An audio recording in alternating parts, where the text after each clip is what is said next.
Hi guys, Jonathan here as usual, and yeah, this type of video should be done or shot by, in theory, by someone who specializes in portraits. In practice, it's me doing the video, so yeah. Well, I actually have some experience in portrait photography. Like I took some portraits in the past, in the present, and probably in the future that I like, honestly. But still, it's not what you usually see on my feed. So in this video, there will be like very simple, practical tips to better manage your portrait sessions with your friends, for clients, for jobs, all this kind of stuff, and still bring home like some good results even without all the experience in the world. There are a total of 5 points that I would like to address while I show you some of the portrait pictures that I took like in the last years. The first point is about the lenses. If you want a canonically good shot, go for an 85/90mm and don't look back. And I'm referring to full frame measurements, of course, because if you have a Micro Four Thirds like me, for example, it's like I'm talking about a 45mm lens that is 90mm in full frame, or if you have APS-C for a 60mm lens that is always a 90mm in full frame. And if you only have a kit lens, go straight to that length, like as I was saying before, 85 or 90mm in full frame terms. Obviously, you can take like a stunning portrait at 18mm or at 200mm as well. So it's not always about the focal length, but obviously, for sure, it's more difficult. I mean, if you go with the 85mm, it's the safe bet for portraits. So if I was you, like especially if you are starting with portrait photography, I would go with that focal length, and as I said before, don't look back.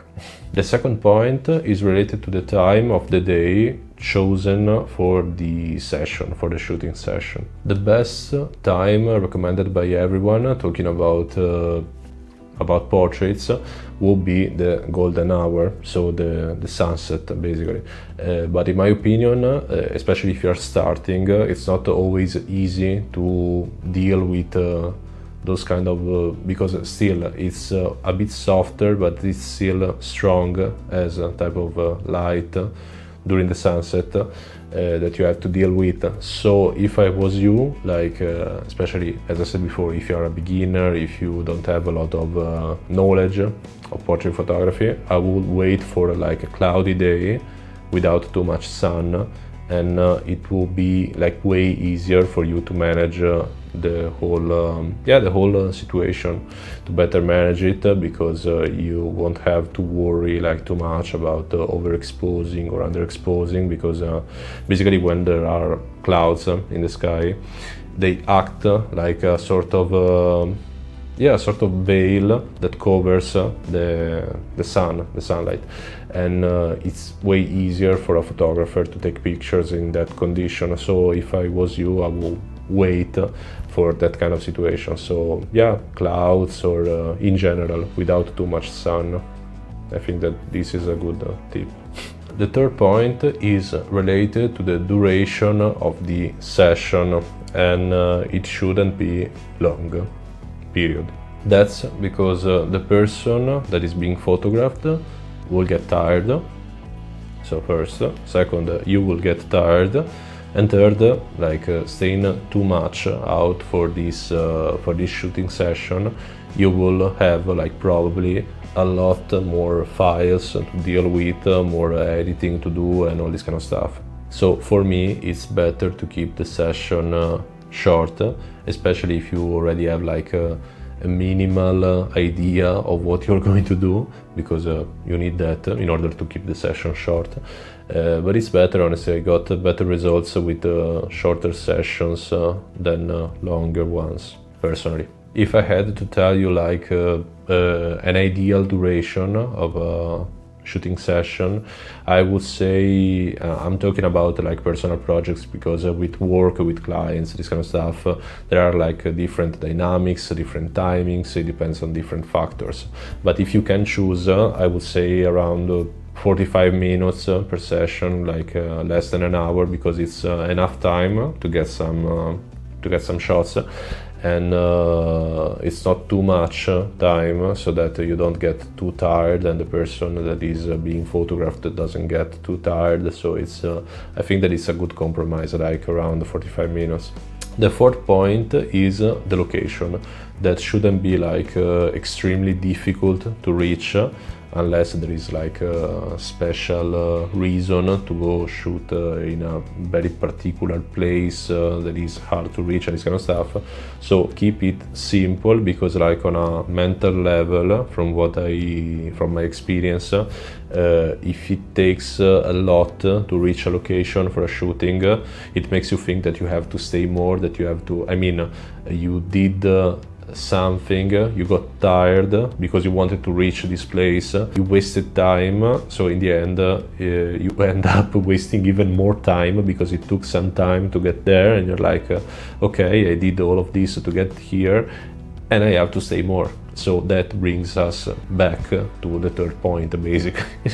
And for sure there are like definitely a lot of interesting places like around your place without having to move too much, especially if you're shooting with an 85mm. You will blur almost everything out of the picture, like talking about the background, not the subject.